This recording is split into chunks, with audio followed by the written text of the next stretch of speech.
Everybody, good Saturday morning, top of the morning to you.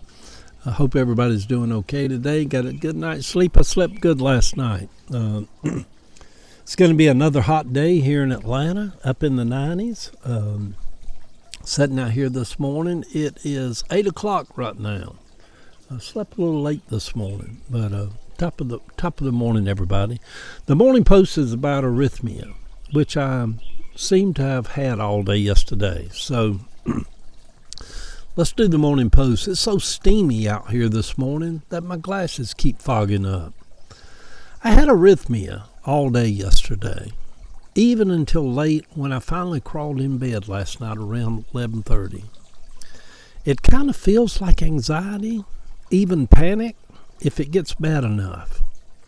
There is not much you can do about it, but if it gets too bad, the doctor said I could put my head under cold running water just to shock myself.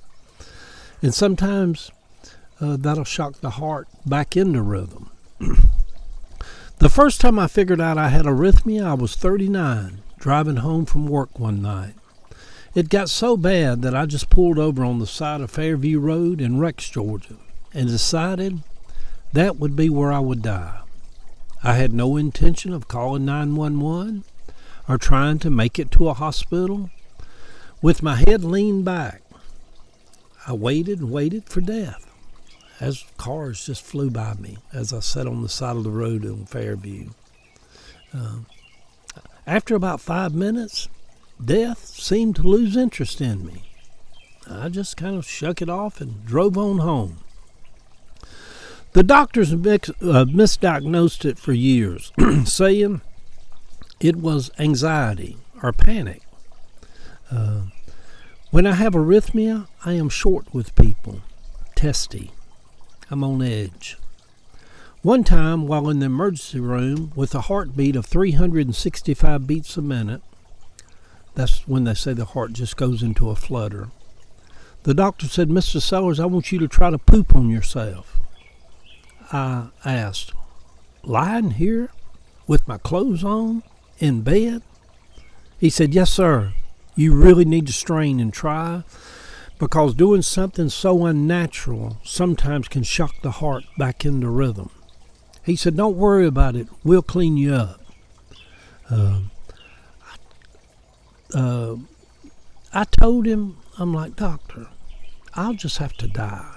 I am not about to poop on myself here in front of this room full of people." I couldn't do it. I didn't even try to do it. You know, some things, even in spite of death, you're like, "Oh, no, I can't do that." The thing about arrhythmia is you are one heartbeat away from death. But we are, really. Don't you think? On any given day, we're just one heartbeat away from kissing this place goodbye. One heartbeat away from walking through the gates of Valhalla, or walking across those chilly banks of Jordan, as my Granny Bradshaw used to say, or drifting off into an infinity of non-existence. Either way, at the end of this day, we are all just one day closer to finding out than we were yesterday. You have to take life with a grain of salt, people. You're here.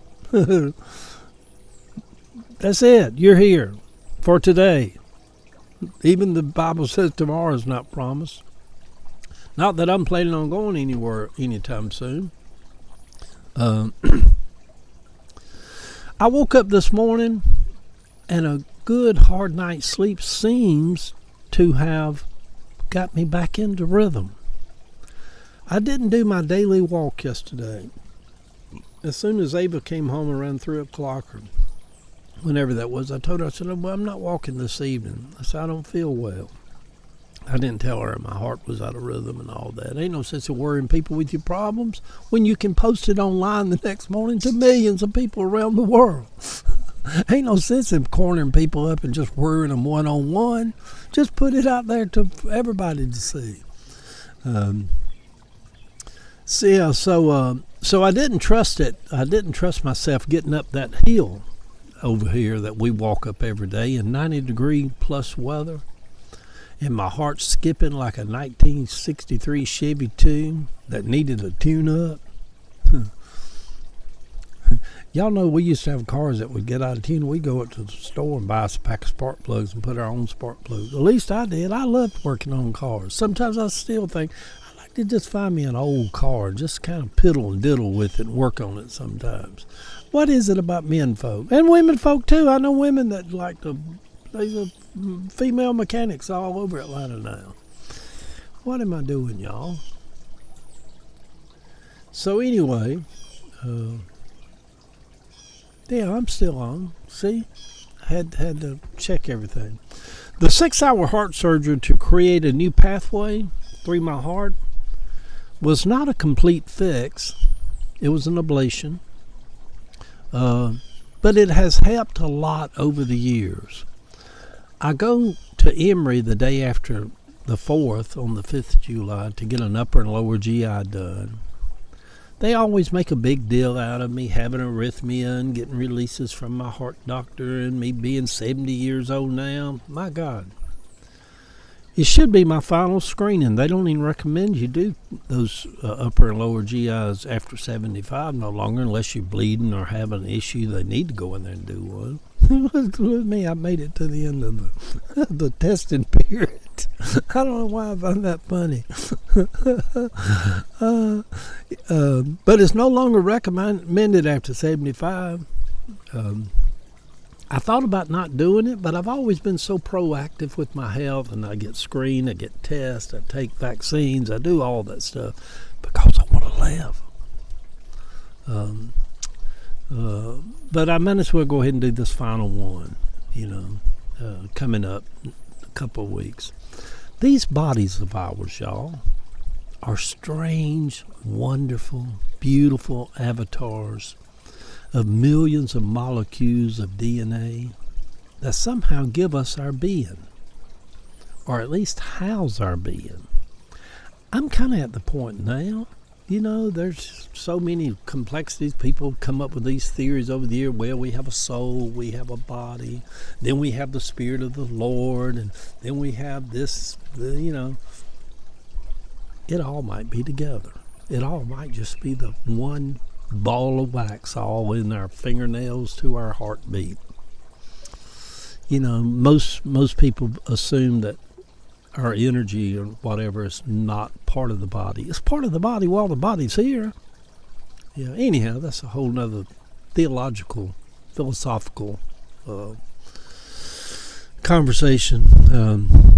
I sit here this morning feeling like I'm ready to enjoy another day of life. So what if it's 93 degrees today and it's hot as hell? It sure beats being dead.